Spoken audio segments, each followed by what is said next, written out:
Fiquei sozinha ao lado da cama do hospital da minha sogra enquanto ela falecia. Outros quartos ecoavam com famílias solidárias. O meu permanecia em silêncio. Sem marido, sem amigos, sem chamadas, nem sequer uma desculpa fingida.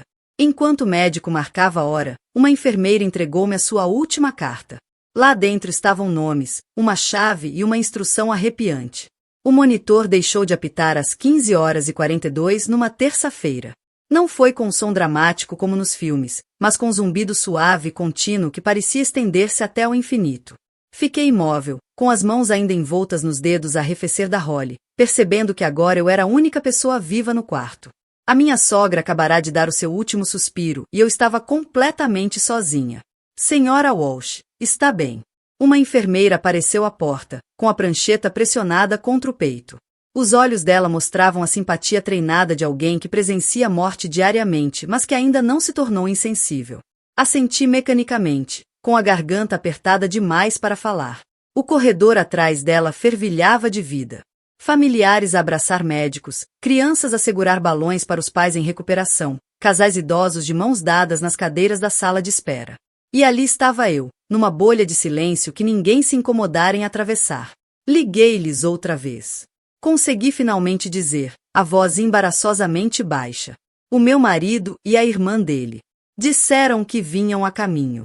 A expressão da enfermeira suavizou-se com compreensão. Ela estivera ali nos últimos 3 dias, enquanto eu mantinha minha vigília.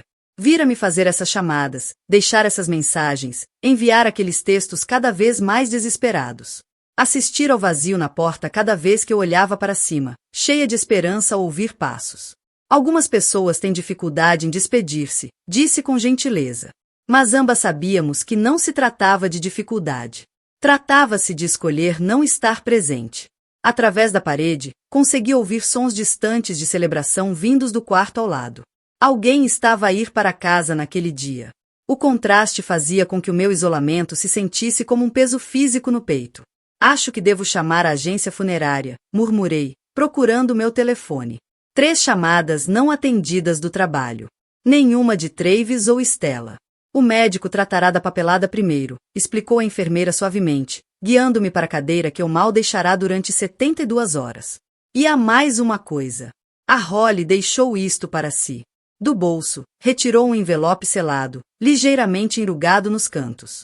O meu nome estava escrito com a caligrafia característica da Holly, letras inclinadas e afiadas que, mesmo com a doença, mantinham uma elegância.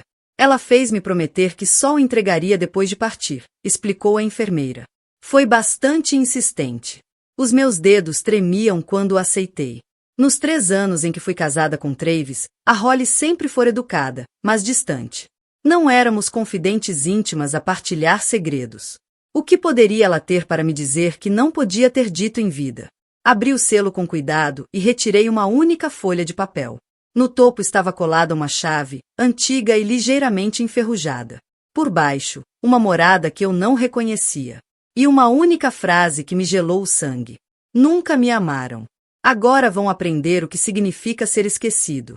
Está tudo bem? Perguntou a enfermeira, notando a minha expressão. Sim, menti, dobrando rapidamente o papel. Apenas uns pensamentos finais. Depois de assinar os formulários necessários e recolher os poucos pertences da Holly, uma camisa de dormir, óculos de leitura e um livro gasto, saí do hospital atordoada. O sol da tarde parecia indevidamente brilhante no estacionamento. Famílias ajudavam pacientes a entrar nos carros, algumas com balões ou flores, outras com recém-nascidos. A vida normal continuava enquanto a minha parecia suspensa. Fiquei sentada no carro durante 20 minutos antes de conseguir virar a chave. Nesse tempo, revi as últimas semanas da Holly na minha cabeça. O afastamento crescente, os longos silêncios interrompidos por comentários enigmáticos que atribuía à medicação. A forma como ela me olhava às vezes, quando achava que eu não estava a ver. Como se estivesse a tentar memorizar o meu rosto. Ou talvez, percebi agora, como se estivesse a tomar uma decisão. A viagem para casa pareceu surreal.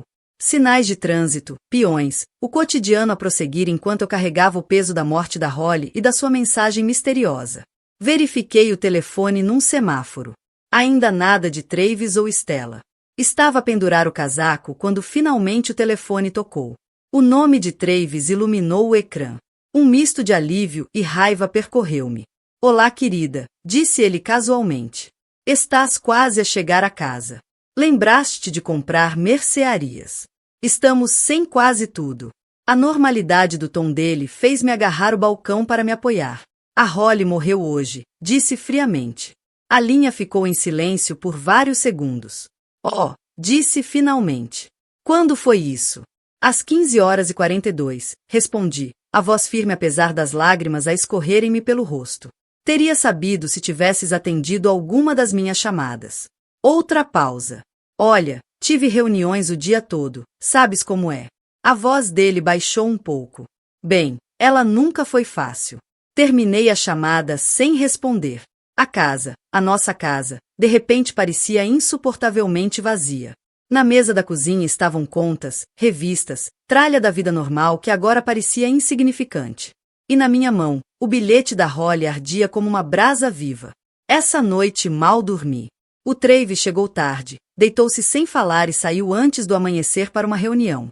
Fiquei acordada até a primeira luz do dia, com a chave do envelope da Holly a cravar-se na minha palma enquanto a apertava.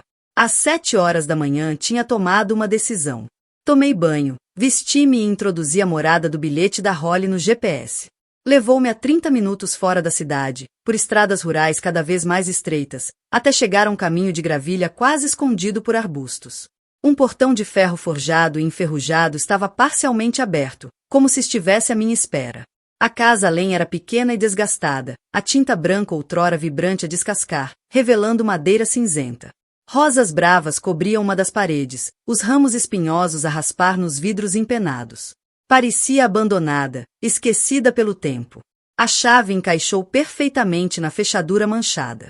Ao empurrar a porta, ela rangeu em protesto, revelando um lar congelado no tempo. Partículas de pó dançavam nos feixes de luz que atravessavam as cortinas parcialmente fechadas. Livros alinhavam prateleiras numa das paredes. Álbuns de fotografias empilhavam-se sobre uma mesa de café.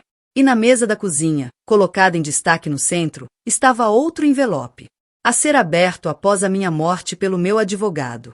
Entrei completamente, fechando a porta atrás de mim.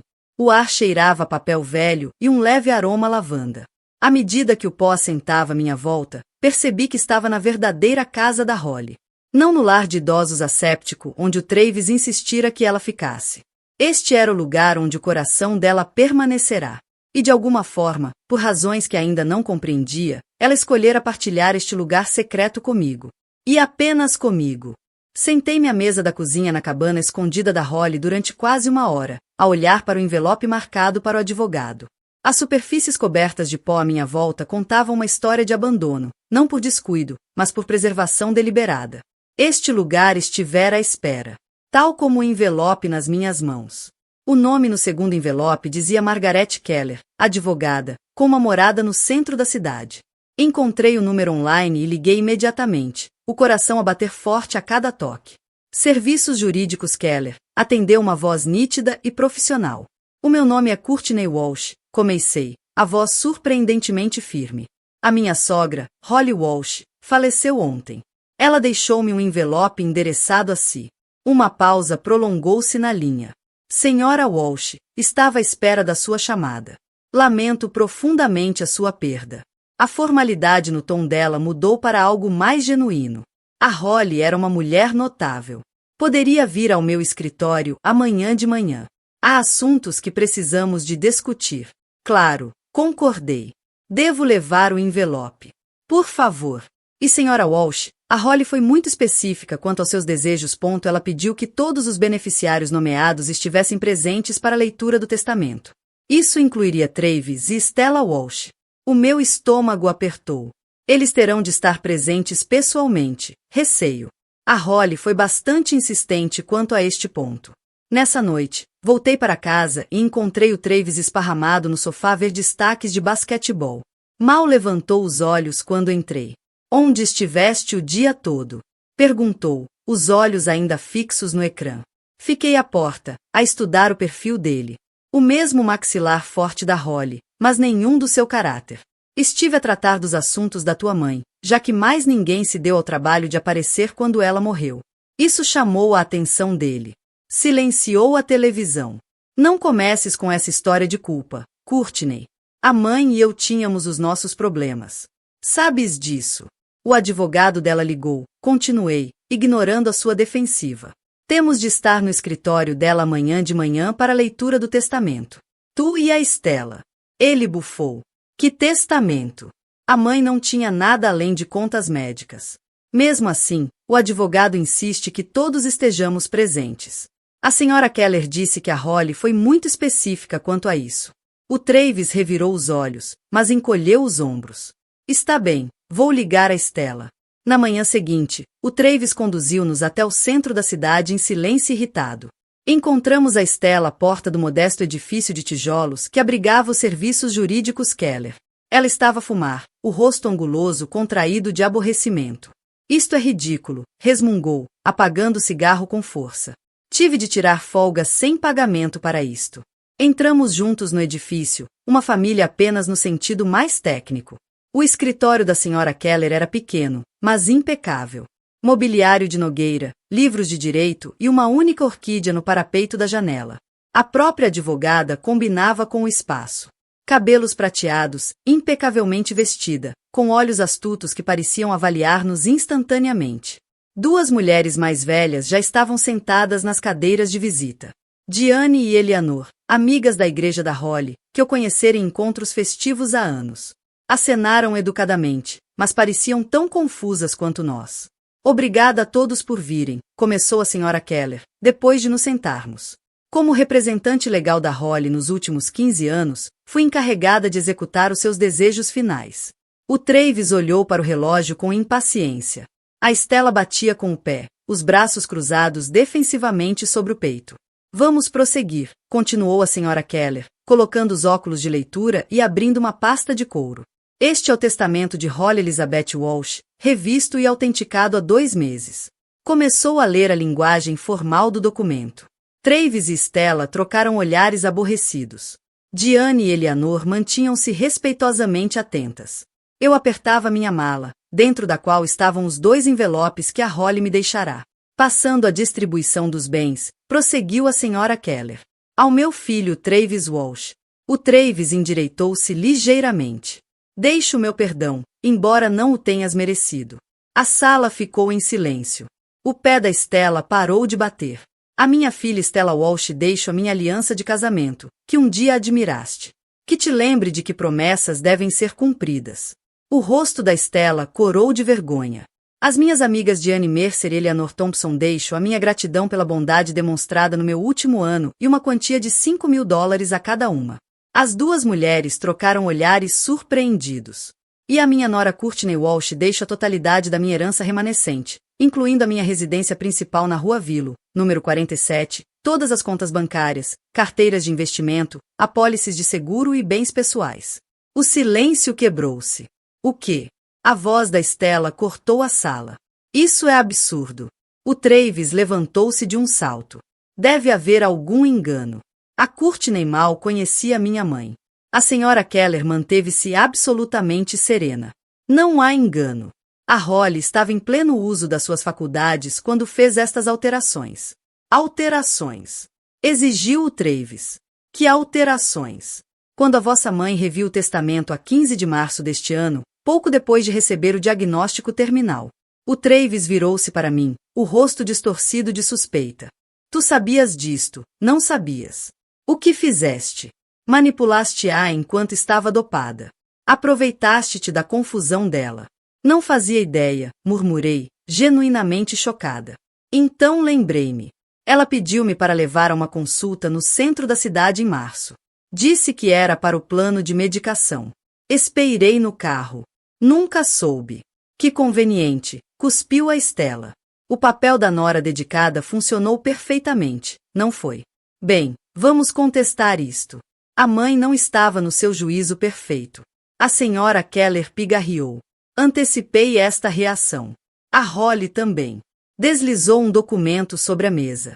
Isto é uma avaliação psiquiátrica realizada uma semana antes da alteração do testamento da Holly, certificando a sua competência mental. Ela também gravou uma declaração em vídeo a explicar as suas decisões, que será apresentada ao tribunal, se necessário. O rosto do Travis empalideceu. Quanto? Perguntou com a voz rouca. Quanto é que ela deixou? A senhora Keller olhou para mim. A casa de campo sozinha vale cerca de $300 mil. Existem contas de investimento no total de $270 mil. E apólices de seguro no valor de $150 mil. A Holly vivia modestamente, mas investia com sabedoria. A Diane e a Eleanor olhavam para mim com uma mistura de surpresa e algo mais. Respeito, talvez. Ou vindicação. Isto é legalmente vinculativo, continuou a senhora Keller. O meu escritório tratará da transferência de todos os bens. E agora, com licença, preciso de falar em privado com a senhora Walsh. Depois de o Travis e a Stella saírem furiosos, seguidos pelas duas amigas, a senhora Keller entregou-me um terceiro envelope.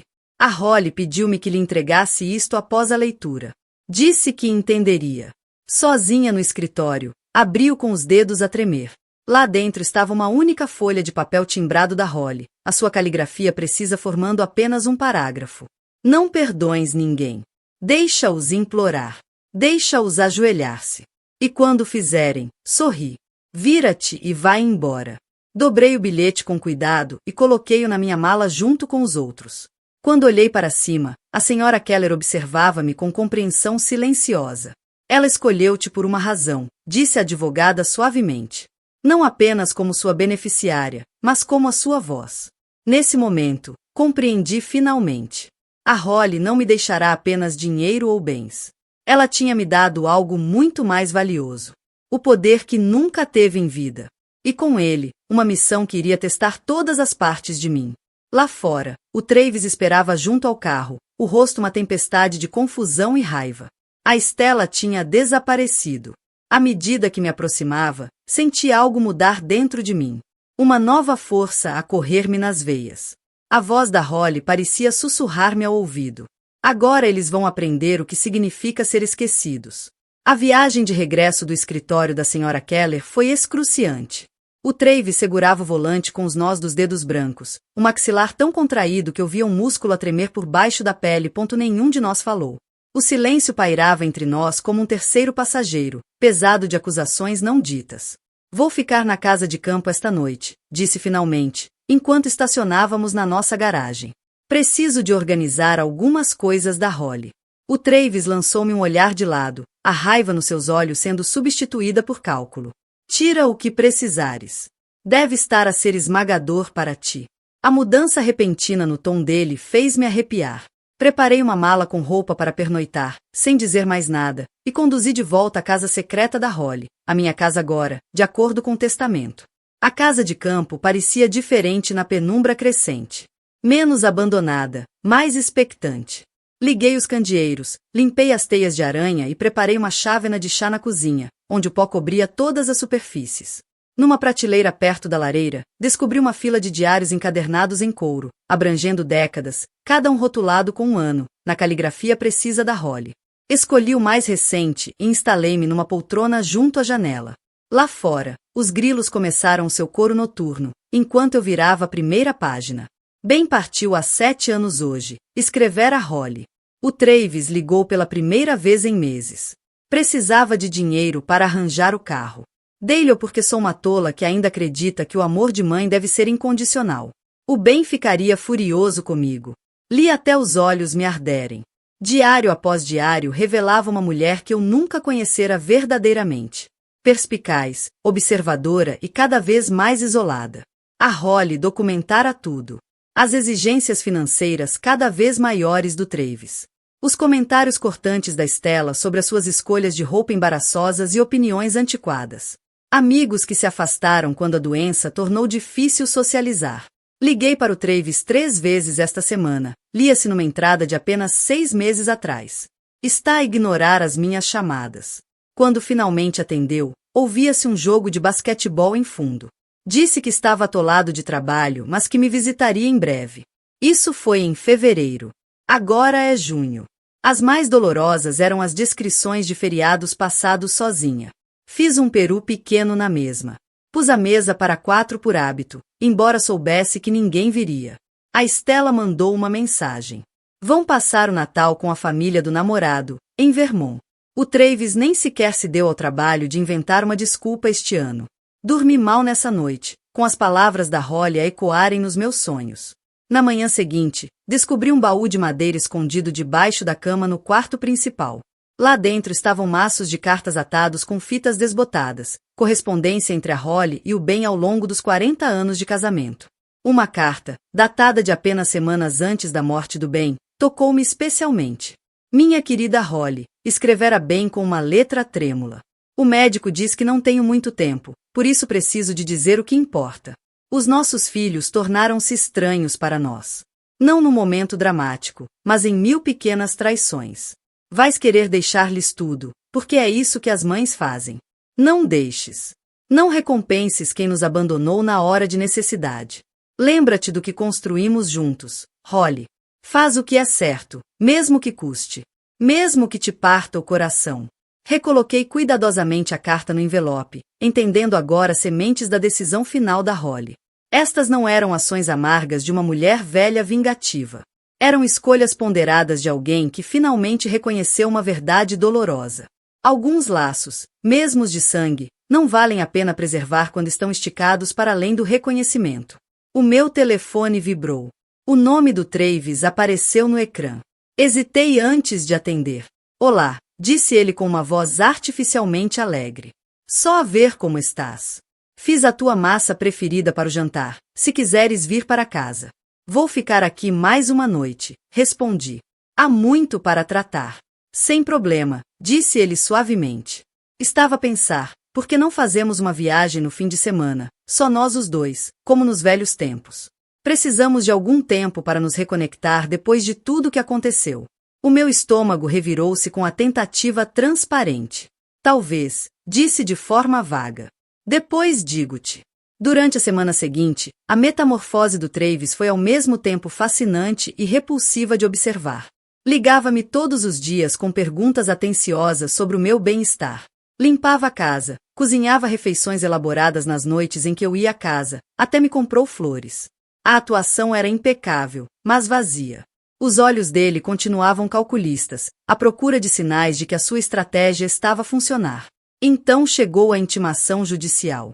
Petição para contestar a validade do testamento, proclamava o documento em letras grandes. A Stella apresentará uma contestação formal, alegando que a Holly não estava em pleno juízo e foi vítima de influência indevida. As acusações pintavam-me como uma oportunista manipuladora que isolara Holly e a envenenara contra sua família. Liguei de imediato à Sra. Keller, com as mãos a tremer. Já esperava por isto, disse ela calmamente. A Stella consultou 3 advogados diferentes antes de encontrar um suficientemente desesperado para aceitar o caso. Não se preocupe. A Holly antecipou esta reação e preparou-se extensivamente. 2 dias antes da audiência, a Sra. Keller convidou-me ao seu escritório para revermos a estratégia. Colocou um pequeno gravador digital sobre a secretária. A Holly fez estas gravações nos últimos meses de vida, explicou, com pleno conhecimento e consentimento. Carregou no botão de play. A voz da Holly, mais fraca do que eu recordava, mas clara e articulada, encheu a sala. A minha filha Stella visitou-me hoje pela primeira vez em 8 meses. Passou 12 minutos a queixar-se do trabalho, 20 minutos a passar o telemóvel e saiu quando mencionei os resultados do meu último exame. Pediu-me emprestados os brincos de diamantes da minha mãe. Disse que não. Chamou-me egoísta. A Sra. Keller parou a gravação. Há dezenas mais como esta. A Holly estava a documentar o comportamento deles muito antes de alterar o testamento. Combinado com a avaliação psiquiátrica e o testemunho do médico dela, a Stella não tem caso. A sala do tribunal era pequena e abafada. A Stella sentava-se com o advogado, um homem nervoso com cabelo ralo que não parava de mexer nos papéis. O Travis sentava-se mesmo atrás deles, separado, mas claramente do mesmo lado. Quando entrei com a Sra. Keller, a expressão dele quebrou-se por um momento, revelando hostilidade pura antes de voltar à neutralidade fingida. A audiência durou menos de 1 hora. O juiz ouviu impassivelmente enquanto o advogado da Stella apresentava o seu caso fraco. Quando chegou a vez da Sra. Keller, ela desmontou metodicamente cada acusação com documentação, testemunho médico e, por fim, as gravações da Holly, o juiz rejeitou a contestação, ordenando que a Stella pagasse as custas judiciais. As consequências foram rápidas e inesperadas. O jornal local publicou uma pequena notícia sobre o caso. As pessoas comentavam. Os amigos da Stella começaram a inventar desculpas para cancelar planos. A boutique onde trabalhava meio tempo pediu-lhe que tirasse um tempo até as coisas acalmarem. O namorado deixou de aparecer nas publicações dela nas redes sociais. A fachada cuidadosamente construída do Travis desmoronou naquela noite, quando voltei a casa para empacotar mais alguns pertences. Ele estava à minha espera, com um copo de uísque meio vazio na mão. Feliz agora, rosnou, sem mais fingimentos. Fizeste com que a minha própria mãe se virasse contra mim, mesmo depois de morta. A Holly fez isso sozinha, respondi em voz baixa. Ela só precisava de alguém que testemunhasse. Pensas que és tão esperta, sibilou, aproximando-se. Fazeste-te de nora perfeita enquanto tramavas para roubar tudo. Naquele momento, vi o Travis com clareza, não como meu marido, nem sequer como filho da Holly, mas como o homem egoísta e mimado que ambas, eventualmente, reconheceram. A revelação não foi dramática. Foi apenas a última peça a encaixar-se. Vou mudar-me para a casa de campo de forma definitiva, disse, passando por ele. Podes ficar com esta casa por agora. Trataremos dos termos do divórcio através dos nossos advogados. Divórcio. O rosto dele contorceu-se com choque genuíno. Não podes estar a falar a sério, depois de tudo que fiz por ti. A pergunta ficou no ar entre nós, tão absurda que quase me fez rir. Em vez disso, subi as escadas para fazer as malas. As palavras da Holly na carta ecoavam-me na mente. Não perdoes ninguém. Deixa-os implorar. Deixa-os ajoelhar-se. A casa de campo tornou-se o meu refúgio durante o processo de divórcio. Passei os dias a organizar os pertences da Holly, descobrindo novos lados da sua vida em cada caixa e gaveta que explorava. À noite, dormia no quarto dela, estranhamente confortada pelo papel de parede floral desbotado e pelo som suave do relógio de pêndulo no corredor. 3 semanas depois de me mudar, o Travis apareceu à porta da casa de campo. O andar confiante desaparecera, substituído por uma humildade cuidadosamente construída que não lhe chegava aos olhos. Estava com as mãos nos bolsos, os ombros ligeiramente curvados. Podemos falar? Perguntou, tentando espreitar para dentro da casa. Saí e fechei a porta atrás de mim. O espaço da Holly não era para ele invadir. O banco ligou, disse ele após um silêncio desconfortável. Estão a questionar alguns dos empréstimos da empresa sem a assinatura da mãe. A voz sumia-se, os olhos fixos num ponto logo além do meu ombro. E então, insisti, recusando facilitar-lhe. Estou numa situação complicada, corte. Só até as coisas estabilizarem. 5.000 cobriam a hipoteca deste mês e o pagamento do carro. Estudei o rosto dele, o mesmo rosto ao lado do qual acordei durante 3 anos, acreditando conhecer quem estava por trás. A tua mãe deixou tudo para mim, respondi com calma. Tu deixaste-a sem nada. Só estou a cumprir os desejos dela. A fachada dele rachou. Ela está morta. Que importa agora para ela? Isto já não é sobre a mãe. É sobre ti, a seres vingativa. Não, Travis. Isto é sobre consequências. A Holly viu-te com clareza no fim. E agora, eu também. Quando se afastou a passos largos em direção ao carro, não senti satisfação. Apenas uma certeza silenciosa de que estava a honrar o último pedido da Holly. A Stella foi a seguinte. Não pessoalmente, mas por uma mensagem de voz frenética deixada às 2 horas da manhã. O senhorio está a ameaçar despejo, balbuciava, claramente embriagada. Perdi o emprego por causa daquele estúpido processo. Isto é tudo culpa tua. O mínimo que podias fazer era ajudar-me. Apaguei a mensagem sem responder. A própria casa parecia ter opiniões sobre as minhas escolhas. Cada vez que recusava os pedidos deles, o soalho antigo rangia como se aprovasse. Com a primavera a transformar-se em verão, comecei a transformar o espaço, guiada por entradas nos diários da Holly. Sempre quis que este lugar fosse cheio de conversa e risos, escrevera ela. O Ben e eu sonhávamos em receber os nossos amigos, a comunidade. Depois a vida atrapalhou-se e nunca aconteceu. Contratei empreiteiros locais para reparar o alpendre afundado e atualizar a canalização. Pintei as paredes com cores quentes e acolhedoras, substituí os tapetes gastos por soalhos de madeira polida. O toque final foi uma placa de madeira entalhada à mão por cima da porta da frente. Refúgio da Holly. A senhora Keller ajudou-me a fundar uma organização sem fins lucrativos com parte dos investimentos da Holly. Abrimos as portas no que teria sido o 73º aniversário da Holly, oferecendo à comunidade um espaço para grupos de apoio ao luto, programas de companhia para idosos e jantares comunitários semanais. A Holly teria adorado isto, disse a Diane, com os olhos úmidos, enquanto percorria o espaço renovado. Ela tornou-se uma visitante frequente durante o processo de renovação, partilhando histórias sobre a Holly que pintavam um retrato vívido da mulher antes da solidão e da doença lhe apagarem o espírito. Ela era sempre a primeira a organizar comida para alguém doente, acrescentou a Eleanor, endireitando uma fotografia da Holly que eu pendurara na entrada. Lembras-te de como dava aulas de culinária na igreja? Fazia toda a gente sentir-se em família. A ironia não me escapava. A Holly criará laços familiares com quase desconhecidos, enquanto os próprios filhos a tinham abandonado. Mas através do trabalho da fundação, uma nova narrativa surgiu. As pessoas na cidade começaram a falar da Holly de forma diferente. Já não era a velha reclusa que morrera sozinha, mas o espírito generoso cujo legado estava a unir a comunidade. 6 meses após a morte da Holly, o Travis fez a jogada mais calculada. Convidou-me para almoçar no nosso restaurante favorito, um íntimo restaurante italiano onde celebráramos aniversários e datas especiais. Chegou cedo, garantindo a nossa mesa habitual junto à janela. Quando me sentei, estendeu-me as mãos por cima da mesa. Tenho pensado muito, começou, a voz baixa e sincera. Reflito bastante sobre tudo. Não fui o marido que merecias, nem o filho que a mãe precisava. Retirei as mãos das dele, observando-o com atenção. Quero que comecemos de novo, corte. Renovar os votos. Reconstruir o que tínhamos. Tirou uma pequena caixa de veludo do bolso e colocou-a entre nós. Encontrei o anel de noivado da mãe entre as coisas dela, antes de tudo acontecer. Ela teria querido que fosse teu. A mentira era tão descarada que quase me tirou o fôlego. O anel de noivado da Holly estava trancado no meu porta-joias na casa de campo, um dos poucos objetos pessoais que ela mantivera consigo no lar de idosos e que me tinham sido devolvidos com os seus pertences. Esse não é o anel dela, Travis, disse calmamente. A compostura dele vacilou momentaneamente antes de se recompor. Bem, é parecido. O que importa é que quero fazer as coisas certas. Encontra-me no Parque Riverside este fim de semana. Podemos falar sobre o nosso futuro.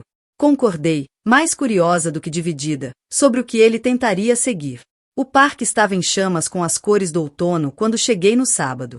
O Travis esperava junto à ponte de pedra onde se tinha ajoelhado para propor casamento há 3 anos.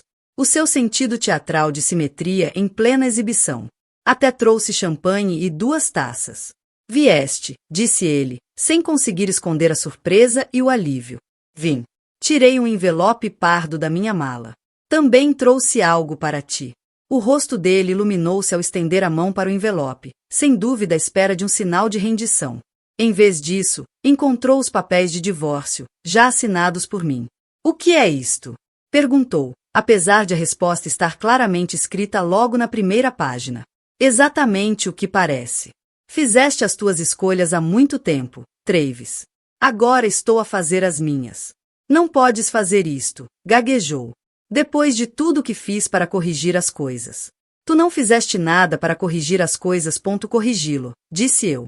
Fizeste de tudo para pôr as mãos no dinheiro da Holly. Há uma diferença. Ele rasgou os papéis ao meio. Um gesto infantil que nada alterava. O meu advogado tinha os originais. Isto ainda não acabou, ameaçou, afastando-se com fúria. Mas 2 dias depois, chegou um e-mail da Stella. Já não havia a raiva arrogante das comunicações anteriores. No lugar dela, estava um pedido de desculpas cuidadosamente elaborado e um apelo sincero por ajuda. Toquei no fundo do poço, escreveu ela. Sei que não mereço a tua ajuda, mas estou desesperada. Até um pequeno empréstimo faria diferença neste momento. Considerei as palavras dela durante muito tempo, lembrando-me da última carta da Holly. Digitalizei essa carta e anexei-a à minha resposta. Nada mais, nada menos. Não perdoes ninguém. Deixa-os implorar. Deixa-os ajoelhar-se. E quando fizerem, sorri. Vira-te e vai embora. Bloqueei o endereço de e-mail dela logo a seguir. Nessa noite, caminhei pelo refúgio da Holly depois de todos terem ido embora. A sala ainda guardava ecos das conversas do dia. Vizinhos idosos a partilhar histórias com chá. Uma jovem viúva a encontrar consolo num grupo de apoio. Crianças a rir num programa pós-escolar. Pela primeira vez desde a morte da Holly, senti uma verdadeira paz a invadir-me. Já não era apenas a mulher de alguém. Já não era apenas a nora de alguém. Era uma mulher por conta própria, a levar adiante o legado de outra mulher que tinha sido injustiçada e que se recusará a morrer em silêncio. Passei os dedos pelas lombadas dos diários da Holly, agora expostos numa prateleira especial na sala comunitária. Agora compreendo, murmurei para a sala vazia. Isto era o que querias desde o início. Passou um ano como quem vira páginas num dos diários da Holly. Às vezes lentamente, outras num turbilhão de atividades. Mas cada dia acrescentando a história que ainda estava a ser escrita. O refúgio da Holly prosperou para além das minhas expectativas. O que começou como um espaço comunitário modesto agora fervilhava de atividades diárias. Aulas de arte para seniores à segunda-feira à tarde. Círculos de apoio ao luto à terça-feira à noite. Jantares comunitários à quarta-feira, onde desconhecidos se tornavam amigos entre lasanha e tarte de maçã feitas em casa. A casa de campo, outrora vazia e esquecida, agora pulsava com vida. No aniversário da morte da Holly, revelamos o mural no hall de entrada. A artista local trabalhará a partir de fotografias que encontrei nos álbuns da Holly, imagens da Holly e do bem no auge da juventude, sentados debaixo do carvalho imponente que ainda se erguia majestoso atrás da casa. Na pintura, estavam jovens e radiantes. A cabeça da Holly inclinada para trás numa gargalhada, enquanto o bem a olhava com adoração. Captou-os perfeitamente, comentou a Eleanor durante a cerimônia, enxugando os olhos. Era mesmo assim que eles eram, antes de tudo mudar. O tudo a que ela se referia pairava entre nós, sem ser dito. A morte do bem. O abandono da família. O isolamento da Holly. Mas o mural representava algo diferente. Não um fim, mas uma continuação. A Holly teria odiado toda esta tensão, disse a Diane, com uma risada entre lágrimas, apontando para a multidão reunida. Mas, em segredo, teria adorado. Assenti, a garganta apertada com emoção. Ela teria fingido estar envergonhada, enquanto memorizava cada detalhe para escrever mais tarde. Nessa noite, depois de todos terem ido embora, sentei-me sozinha no que outrora fora o quarto da Holly, agora o meu escritório. O jornal local cobriu o evento e passei o dedo sobre a manchete. Refúgio da Holly celebra 1 ano de serviço à comunidade. O artigo mencionava a feira de saúde sênior que íamos organizar e citava vários participantes a falarem sobre a diferença que o centro fez nas suas vidas. O meu telefone vibrou com uma mensagem da senhora Keller. A Holly estaria orgulhosa. Não só do centro, mas de ti. Na semana seguinte, recebi um convite para falar numa conferência regional sobre cuidados a idosos e apoio comunitário. A organizadora tinha visitado o refúgio da Holly durante uma visita aberta e ficará impressionada com os programas. Adoraríamos que partilhasses a tua história, explicou ao telefone. Muitos idosos enfrentam o isolamento. A tua perspectiva pode ser valiosa. 1 mês depois, em pé no púlpito, diante de uma sala cheia de profissionais de saúde, assistentes sociais e líderes comunitários, senti intensamente a presença da Holly.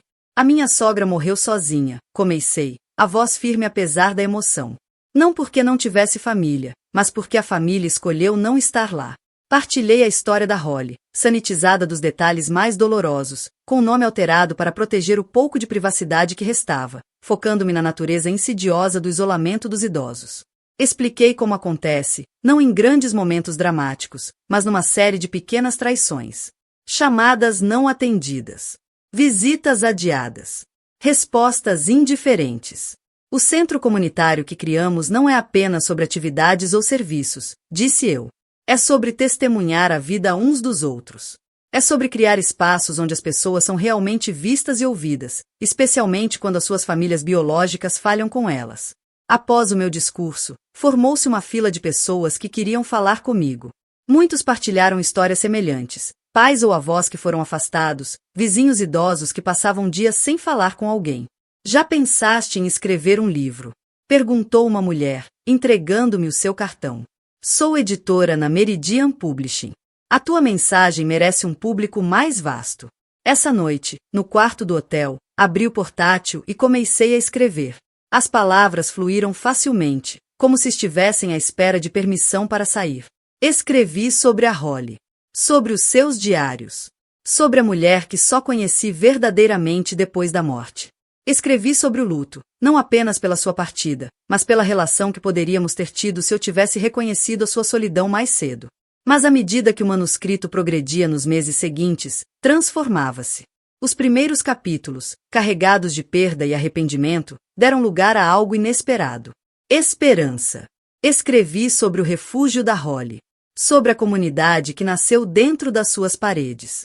Sobre a cura que acontece quando as pessoas se juntam com propósito. Intitulei o manuscrito A Carta que Me Libertou, uma homenagem à última comunicação da Holly, que mudou o rumo da minha vida. A minha editora adorou, chamando de um estudo oportuno sobre obrigação familiar, cuidados a idosos e encontrar força nos lugares mais improváveis. As notícias espalharam-se, como sempre acontece em cidades pequenas. Soube pela Eleanor que o Travis se mudará para o Arizona. Casou-se de novo apenas 6 meses depois de finalizado o nosso divórcio. Arranjou trabalho num estende de carros, um degrau abaixo do negócio que foi forçado a vender quando os empréstimos venceram. A nova esposa tinha 24 anos, antiga recepcionista da antiga empresa dele. Pelos vistos, já estão a tentar ter um filho, contou a Eleanor durante uma das nossas sessões de chá semanais. Assenti, sentindo apenas uma vaga pena por uma mulher que não sabia no que se estava a meter. A trajetória da Stella foi diferente. Segundo os rumores da cidade, começou a fazer turnos noturnos no restaurante de beira de estrada aberto 24 horas, servindo caminhonistas e insones. A Diane viu-a lá uma vez, mais magra, mais pálida, a língua afiada notavelmente ausente. Ela olhou através de mim, disse a Diane. Nem sequer conseguiu encarar-me quando trouxe o café. Nunca respondi a essas atualizações. Nunca exprimi satisfação ou arrependimento. A última instrução da Holly, sorri, vira-te e vai embora, tornará-se o meu mantra. Não por crueldade ou vingança, mas por uma certeza tranquila de que certas pontes, uma vez queimadas, devem permanecer assim. O livro foi publicado na primavera, coincidindo com o 2º aniversário do refúgio da Holly. O evento de lançamento, realizado na sala comunitária do centro, atraiu uma multidão surpreendentemente grande. Enquanto assinava exemplares e recebia os parabéns, não consegui evitar pensar em como tudo poderia ter sido diferente se a Holly tivesse tido uma fração daquele apoio nos seus últimos dias. Mais tarde, naquela noite, depois de os fornecedores terem partido e o último convidado se ter ido embora, caminhei até o enorme carvalho atrás da casa. Os ramos estendiam-se em direção ao céu escurecido, as folhas sussurrando na brisa suave. Na base, coloquei um ramo de flores silvestres, a mesma variedade que crescia no jardim da Holly quando ela e o Ben compraram aquele terreno. Nunca foste esquecida, murmurei, pousando a palma da mão na casca rugosa. E agora, eu também não sou. A brisa intensificou-se, fazendo pétalas dançarem em volta dos meus pés. Naquele momento, senti um profundo sentido de conclusão. O passado, com toda a sua dor e traição, permanecia onde devia, para trás. O futuro estendia-se à minha frente, construído não sobre a base frágil da obrigação familiar, mas sobre o solo sólido da verdade, respeito e força tranquila. O verdadeiro presente da Holly não foi o dinheiro nem a propriedade. Foi a permissão para me definir nos meus próprios termos. Para reconhecer relações tóxicas e afastar-me delas sem culpa. Para construir algo significativo das cinzas da decepção. Enquanto o crepúsculo dava lugar à noite, voltei para a casa de campo, para o lar que se tornará tanto refúgio como missão. O amanhã traria novos visitantes ao refúgio da Holly. Novas histórias. Novas ligações. O trabalho continuaria, evoluindo de formas que nem a própria Holly poderia ter imaginado. E em algum lugar, gosto de pensar, ela estava a observar. Não com amargura ou arrependimento, mas com a satisfação silenciosa de uma mulher cujo último ato de desafio criou ondas de mudança muito além da sua própria vida. Isso, decidi eu, era o verdadeiro significado de legado. Não o que deixas para trás, mas o que cresce das sementes que plantaste. A Holly plantou sementes de verdade no solo árido da traição. E contra todas as probabilidades, algo belo floresceu.